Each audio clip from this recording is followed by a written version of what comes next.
ഇന്നത്തെ വീഡിയോയിലേക്ക് എല്ലാവർക്കും സ്വാഗതം. ഇനി നമുക്ക് വീഡിയോയിലോട്ട് പോവാം. മുട്ട കഴിക്കാത്തവർക്ക് നമുക്ക് ഓംലേറ്റ് ഇട്ട് കഴിക്കാം.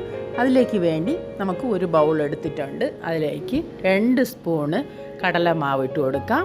ഒരു സവാളയുടെ പകുതി ചെറുതായിട്ട് അരിഞ്ഞെടുത്തത്, ആവശ്യത്തിനുള്ള പച്ചമുളക് ഇട്ട് കൊടുക്കാം. എരിവുള്ളതാണെങ്കിൽ കൊച്ചു കുട്ടികളൊക്കെ കൊടുക്കണമെങ്കിൽ അത് കണക്കാക്കി ഇട്ട് കൊടുക്കണം.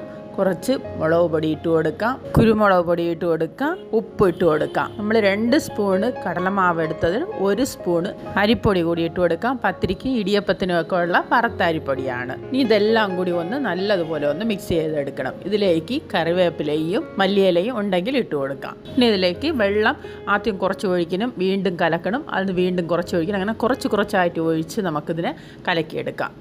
ഇതുപോലെ കലക്കിയെടുക്കണം. ഇത്രയും മതി. ഇനി ഒരു സ്റ്റൗവിൽ പാൻ വെച്ച് കൊടുക്കാം.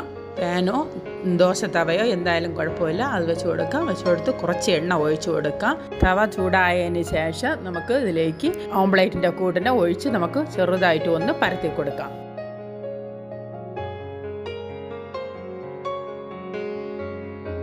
ഇത് ഹൈ ഫ്ലെയിമിൽ വെച്ച് നമ്മൾ വേവിച്ചെടുക്കാൻ പാടില്ല.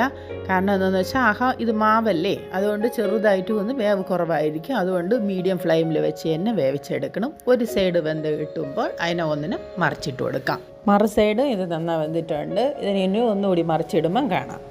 എഗ്ഗില്ലാത്ത നല്ല ഒരു വെജ് ഓംപ്ലേറ്റ് ആണ്. ഇത് കഴിക്കാത്തവർക്ക് ഇതുപോലെ ഒന്ന് ചെയ്ത് കഴിക്കാം. ഇനി അടുത്ത വീഡിയോയുമായിട്ട് വരാം. Bye bye.